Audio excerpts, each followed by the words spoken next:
Olá, queridos e amados irmãos, graça e paz a cada um de vocês, sejam todos muito bem-vindos e que bom poder estarmos juntos mais uma vez aqui através do nosso canal do YouTube para juntos meditar, rezarmos a palavra de Deus, permitindo que essa palavra possa iluminar a nossa vida, nos ajudando nesse nosso processo de conversão, a qual então a Quaresma nos convida. Hoje, sexta-feira, dia 22 de março de 2019, estamos vivenciando a segunda semana da Quaresma.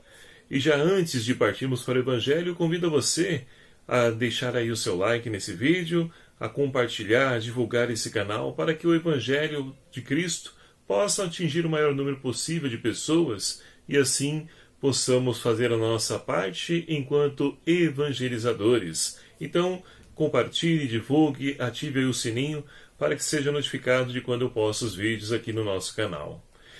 E o Evangelho de hoje proposto para a nossa reflexão, o Evangelho de São Mateus, capítulo 21, versículos de 33 a 43, depois de 45 a 46, que vai nos narrar o seguinte: Naquele tempo, dirigindo-se Jesus ao chefe dos sacerdotes e aos anciãos do povo, disse-lhes: Escutai esta outra parábola.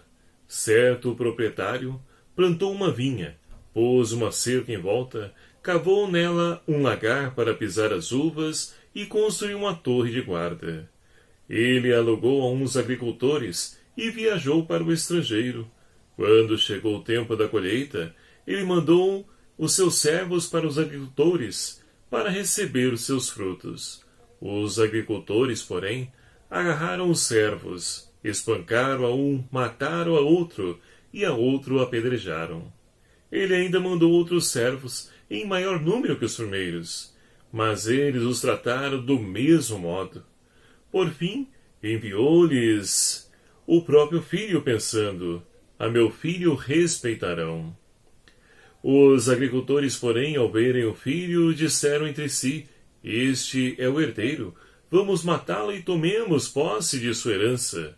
Então, agarraram-no, lançaram-no fora da vinha e o mataram. Pois bem, quando o dono da vinha voltar, que fará com esses agricultores? Eles responderam: dará triste fim a esses criminosos e arrendará a vinha a outros agricultores que lhe entregarão os frutos no tempo certo. Então Jesus lhes disse: nunca leste nas Escrituras? A pedra que os construtores rejeitaram, esta que se tornou a pedra angular. Isso foi feito pelo Senhor e é admirável aos nossos olhos? Por isso vos digo, o reino de Deus vos será tirado e entregue a um povo que produza frutos. Os sumos sacerdotes e os fariseus ouviram as parábolas de Jesus e entenderam que estava falando deles. Procuraram prendê-lo, mas ficaram com medo das multidões, pois elas o tinham na conta de profeta. Palavra da salvação. Glória a vós, Senhor.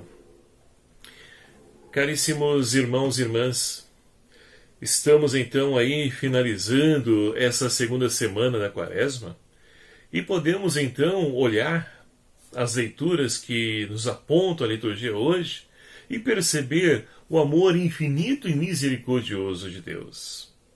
E podemos questionar, mas onde perceber o amor misericordioso de Deus nessa parábola que acabamos de ouvir? Ora, nela está para nós, em forma de parábola, uma síntese da história da salvação. Porque Deus, mesmo diante da queda do homem que rompeu a comunhão para com Ele, Ele não desistiu do ser humano, pelo contrário, sempre tomou iniciativa para poder nos salvar. E aí nós podemos então fazer uma releitura da história da salvação, onde Deus envia os profetas, para que pudessem então ali chamar a atenção do povo para voltar para os caminhos do Senhor, para abandonar os seus erros, seus pecados, para deixar a prostituição, o adultério e seguir o único Deus verdadeiro. E isso, de fato, aconteceu como nos narra a parábola. Deus enviou os seus servos, mas o que fizeram? Basta ler a Sagrada Escritura do Antigo Testamento. Mataram uns desprezaram a outros, rejeitaram a outros ainda. Então é uma leitura da história da salvação, mas que Jesus então chama a atenção daqueles que eram as autoridades religiosas da época de Jesus, porque estavam desprezando Deus que estava visitando o seu povo. E por último, Deus envia o seu Filho ao mundo nascido de uma mulher, como nos diz o texto de Paulo, Gálatas, capítulo 4, versículo 4. Ele envia seu Filho único, primogênito ao mundo, e o que eles fazem é o que nós vamos celebrar daqui a algumas semanas. Também o mataram, e o mataram crucificado. Rejeitaram sua proposta de vida, de salvação. E quantas vezes, meus queridos amados irmãos, nós também, diante das facilidades, diante dos prazeres que o mundo nos oferece, rejeitamos também a proposta de Deus. Essa oportunidade de vida nova, essa oportunidade de conversão. Muitas vezes nós preferimos ficar no nosso erro, no nosso pecado, do que acolhermos essa proposta, a qual então o Evangelho nos traz. E é preciso nos abrir a essa mensagem, porque não sabemos o dia de amanhã. Sabemos que um dia Jesus vai voltar. E se ele voltasse hoje, estaríamos preparados para nos colocar diante da sua presença? Então é preciso vencer toda e qualquer atitude que porventura esteja nos impedindo de poder então acolher essa vida nova que o Senhor então tem a ofertar a cada um de nós.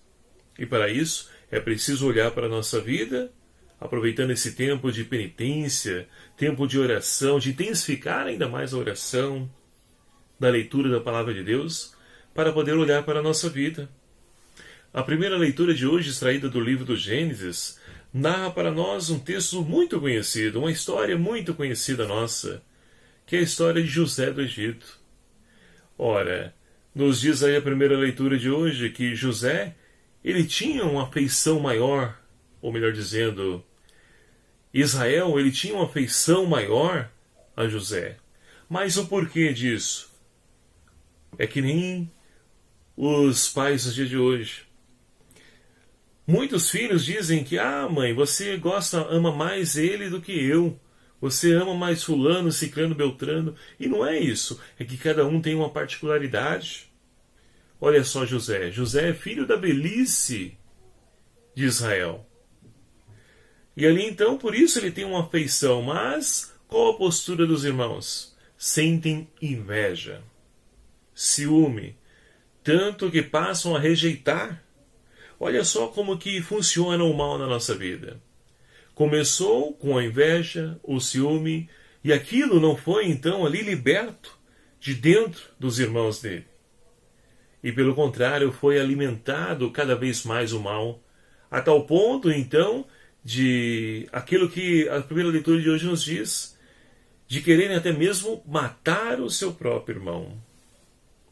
Se não fosse então a um dos irmãos sugerir, dizer, olha, Judá, para ser mais preciso, vai dizer então, que proveito nós iremos tirar derramando o sangue do nosso irmão? Vamos vendê-lo aos ismaelitas, ou seja, dos males o menor. Mas tudo isso Deus tem um desígnio para a nossa vida.